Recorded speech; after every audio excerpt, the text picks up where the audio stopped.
So I took a look at the comments from my video on the Holy Pandas, and an overwhelming majority of you guys were also unhappy with the factory lube. So today we're going to take a look at how to clean the Holy Pandas, or any switch for that matter, and to be honest, it's going to suck.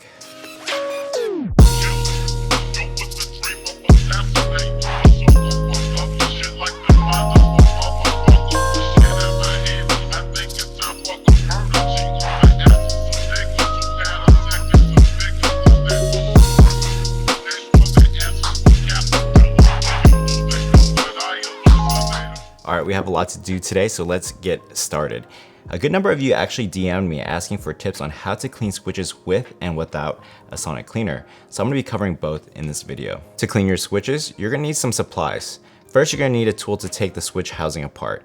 You can buy a metal one online or 3D print one like I did if you have access to a printer. A pair of angled tweezers. I'm using one for my iFixit kit, but really any cheap tweezer will work. You're also going to need some Dawn soap, some water. You could use regular faucet water, but depending on where you live, the water might be too hard. I'm gonna play it safe and use distilled water. A strainer, some paper towels to lay everything out, and a blow dryer to help things along. You really don't want to expose the metal components for too long with the moisture, so the faster you can get them dry, the better.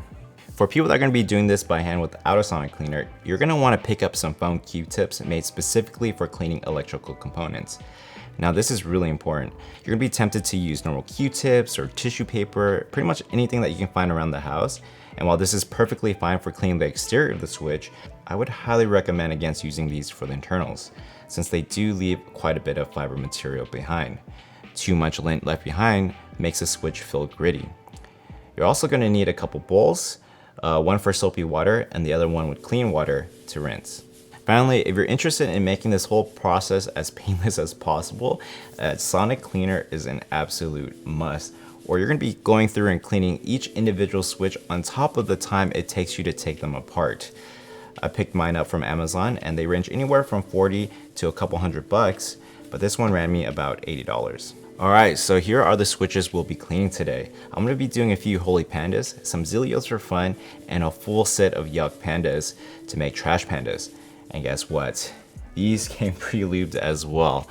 Yeah, look at them. They are a complete mess, but this will be the perfect test for our sonic cleaner. I also have some grease you normally use for stabilizers, and I'm going to be using these to accentuate the over-lubing just to make it easier to tell if we're actually doing a good job with the sonic cleaner or not. I'm also going to be using a UV pen to tag the housing just to see how deep of a clean we're actually getting. So the first thing we need to do before getting started with the cleaning process is to separate the housing and remove the individual components. Getting the housing open with the right tool is an absolute breeze. Once you have it open, the stem and the spring come right out. But the tricky part is the leaf. So the reason why the leaf is so important is a lot of how a switch feels has to do with how the leaf is shaped and how far towards the stem it's protruding. So if you're going to be removing this and accidentally flatten it just a little by pinching it, you're going to lose the tactile profile of the switch. I found the best way to remove the leaf is to use angled tweezers.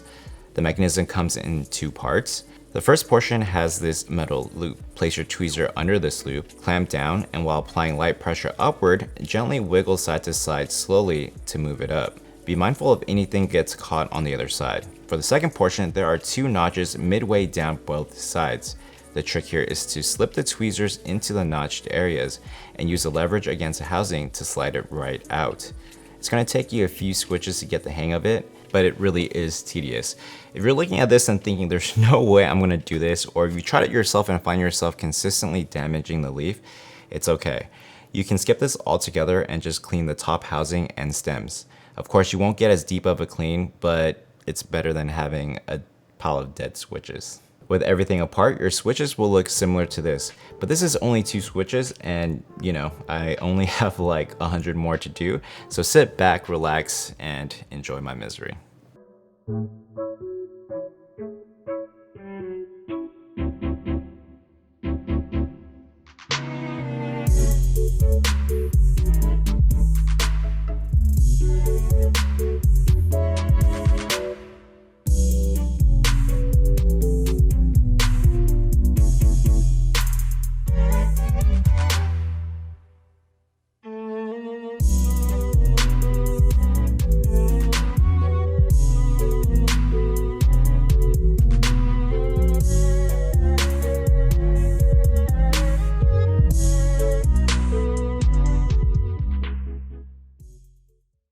With everything apart, let's get started with the manual cleaning. It's actually pretty straightforward. This is basically the layout you want. A bowl with warm distilled soapy water, another bowl with clean water, a strainer, and a towel to keep your workplace from getting too wet. Dunk your dirty parts into the soapy water. With your foam Q-tip, go ahead and clean the slider, the notch, and where the stem, slider, and notch meets the housing and leaf. As you're going along, remember to dunk it a few times in the clean water to remove any excess soap and change up the Q-tips when needed. From here, move the clean parts into the strainer so you can give the parts a final rinse before moving everything onto a towel to dry. You can even use a hair blow dryer at this point to speed things up if you want to. The last rinse step is totally optional, especially if you've been meticulous up to this point, but I personally do it anyway since it's not that much more work. And that's it. From here, go ahead, lube them however you want or leave them as is and reassemble. But to be perfectly honest with you, I only did a few manually because it's such a pain. And after playing around with the Sonic Cleaner for a couple days, this is definitely the way to go. I'm gonna be upfront right now and say that the Sonic Cleaner does not remove 100% of the lube, but it does get really close. To throw out a completely arbitrary number, I would say it gets about 97% of the job done, and you can finish up the rest when you're preparing to dry the switches. To use the Sonic Cleaner, you'll first have to fill up the tank with water between the min and max lines, then add a spoonful of Dawn liquid soap, then agitate the solution. This will help lower the surface tension of the water and help promote the bubbles created by the cleaner and in turn increase the cleaning effectiveness. Now drop in your components and set your clean time. I found setting it to 380 seconds to be just right. If your switches are super greasy, I would recommend breaking into 2 separate batches. The grease isn't water soluble, and after a certain point, the residue does start building up in the tank. To show you how clean we can get these switches, I've actually marked 3 of them with UV reactive pens and packed 2 of them with additional grease, just to make it easier to see if the Sonic Cleaner is doing its job. After 380 seconds in the Sonic Cleaner, the UV marks are completely gone, which is amazing. And the grease itself is pretty much gone with only a bit of residue left behind, which you can take off when you're wiping these down to dry. If everything looks good, pull the strainer out, give it one final rinse, and lay it out to dry.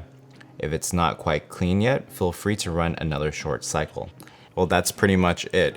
So whether you're trying to clean pre-lube switches to experiment with them stripped like I am with these trash pandas, or doing this with the intention of lubing switches your own way, I hope you found this video helpful. And if you're going through this video to clean up your switches and find a better way of doing this super tedious task, comment down below. I would like to hear from you. Like, subscribe, it really helps me out, and I'll see you guys next time.